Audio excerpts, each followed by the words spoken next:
One element of Arcane that works to its benefit is the way in which it is able to completely front-load a lot of the themes it covers and draw the audience into them before exploring them with great scrutiny and nuance. Ideas involving volatile societal hierarchies, economic disparities, oppression, and several other character-specific themes are all shown to us pretty quickly, and the story then takes its time to take them in all sorts of directions. And one more concept among these that is one of the most prominent is introduced in episode 2, the double-edged nature of scientific innovation. The dichotomy between how discovery can be wondrous and beneficial and productive, but also deeply dark and destructive if harnessed improperly. And while this theme is actually introduced through the ideological conflict between Jace and Heimerdinger, it also becomes one of the most prominent themes associated with Viktor's journey as the story goes on. He is the one who becomes most immersed in the dark unknowns of arcane arts. And while the Jace-Heimerdinger conflict stays consistently rich and interesting, the more intrapersonal, political, societal directions that Jace begins to go in ensure that Viktor is the one who carries this theme out in full force by the end, with it applying to his wishes and dreams, his disability, his relationships, and the resonance of his very life. However, let me stop myself there because I don't want to portray Viktor in too mechanical or tunnel-visioned a way. Because Viktor is a fantastic character, with so many elements to him merging together seamlessly and creating someone that not only carries out so many different narrative and thematic functions, but who, above all else, is so deeply representative of the honest human spirit that one can't help but get wrapped up in his story. Nobody's ever believed in me. Poor cripple from the Undercity. I was an outsider the moment I stepped foot in Piltover.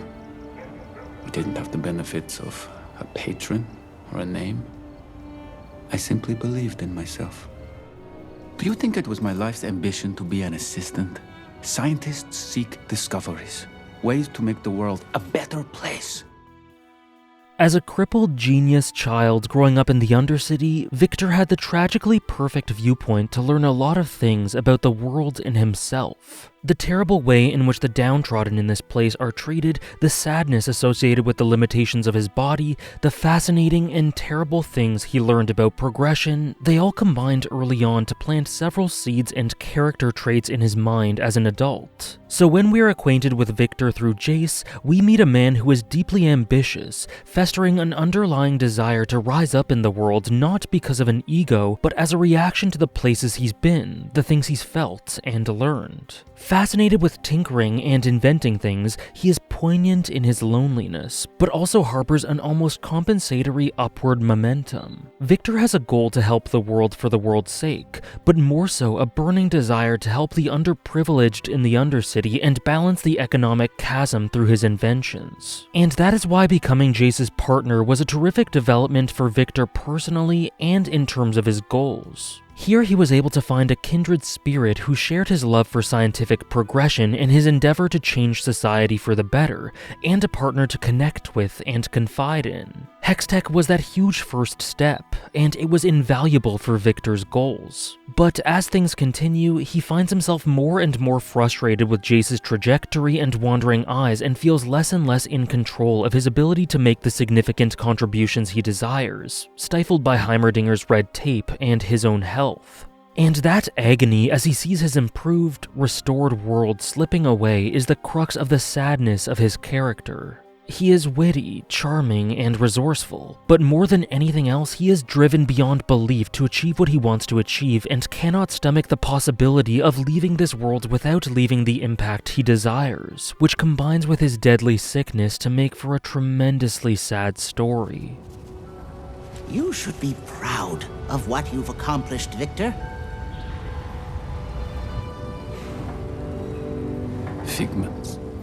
My contributions will be short-lived, even in your memory. Despite being shy around crowds, Viktor wants to leave a legacy, a mark on the world, and he wants that mark to be representative of all of the things he wants for society, and namely the Undercity. The prospect of dying before really properly getting started is maddening, horrific, and unacceptable to him, and while some may come to view this as self-involved, in the end it all comes back to his desire to change things and the frustrations that spawn from him feeling unable to for reasons almost entirely out of his control. And we see this dynamic encapsulated wonderfully in episode 6's flashback, where we see a young Viktor chasing after his boat invention. He follows it along the stream for a while, but stumbles due in large part to his bad leg and finds himself unable to keep up. It's amazing symbolic storytelling, with the idea here being that he has these aspirations tied to his passions, but his ambition far exceeds what his body is capable of.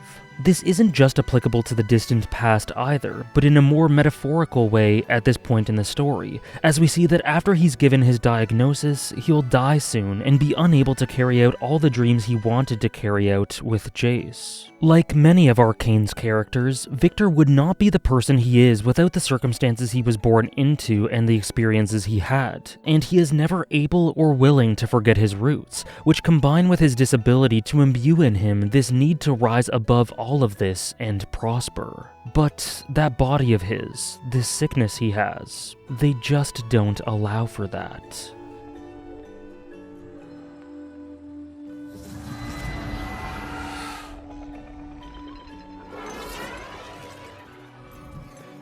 In many ways, Viktor draws very clear parallels with Silco. Both are half of a relationship that the story describes as brotherly, though we don't yet know if Viktor and Jace's end will reflect Silco and Vander's. Both are born and bred in the dregs of society, both desperately yearned for more, and both, through differing methods of course, were able to elevate themselves through a sheer belief in their cause and in themselves, to very different ends. But both portray the compensatory need for an uprising in different ways due to having been born into an inhumane environment, through not giving up and giving in to injustice. So it's interesting that the two men have such starkly different complexions and impacts in the story. Silco fought back to live and fight after being tempted by the waters, and Viktor fought back in the same vein, though in a more abstract and metaphorical way, through not giving up on himself and progressing the Hextech core to bring about results unlike anything that the world has ever seen. And so while that taps into that dangerous, volatile side of discovery and the unknown, your heart really goes out to him. He just wants to grasp things that shouldn't be out of anyone's reach, especially anyone capable of benefiting society like him. He just wants to help out the place he was born, to help people, to give rise to great innovations. And that is why the reverse, present time equivalent of the visual flashback metaphor of episode 6 is so brilliant. Imbued with Hextech, Viktor can run for the first time in his life. He can feel power and adrenaline like never before, and so here he keeps up with and outspeeds the boat, the symbol of his ambitions that left him when he was younger and frailer. With this body, he now has the capability to carry out all his dreams.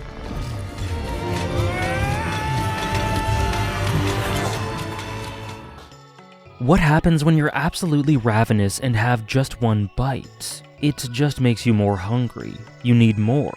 So it makes sense that in feeling this for the first time, Viktor is overwhelmed and needs more to ride this high. But in his delirium, he impulsively injects himself without using the Shimmer variant, which ultimately causes Sky to die in his place. And unfortunately, this is what it took for him to realize the extent to which he had been playing with fire. She represented that normalcy, that basic but fundamental and sweet human connection that he spurned so often in favor of his ambitions as he looked elsewhere. But with her gone, he realizes that he was wrong in how far he went. He realizes how much he could have used her warmth and open arms, and how badly he missed the forest for the trees. We lost ourselves, lost our dream. In the pursuit of great, we failed to do good. But to me, one of the most human things that Viktor does is actually something he fails to do. Not being able to follow through with destroying the core. It is the representation of all that he wanted to do in life, all that he dreamed of, and more than anything, it is his path to survival. So as dangerous as it is, and as much as he fully knows it needs to be destroyed and intends to destroy it, he physically can't. And this in itself is what makes him asking Jace to do it so admirable. He knows that they went too far. He knows they lost sight of their purpose despite good intentions. So he gives up not only on his dream, but on the pathway to saving his own life in service of what is good and right. Of course, a big part of their change in heart circulates around this new plan to broker a peace with Silco, which was doomed to fail for too many reasons to name. But nonetheless, his conviction here is absolutely unbelievable and shows that for the short time he had left in this world, he was completely willing to humble himself, give up on his crusade, and build bridges and foundations wherever it was possible, to not overreach and carry out his original intent with the time he had left. Yet, despite their plan, the core was not shown to have been destroyed, and so it remains an ominous plot element lurking in the background of Arcane. And though he essentially sealed his fate through resolving to destroy it, I highly doubt that his role in the story will be so short-lived. Whether the situation at the end of Season 1 leads to him being forced to take a stand and jump into this dark magical science, or whether it stimulates him to remain true, I can't wait to see more from Viktor. Many thanks for watching.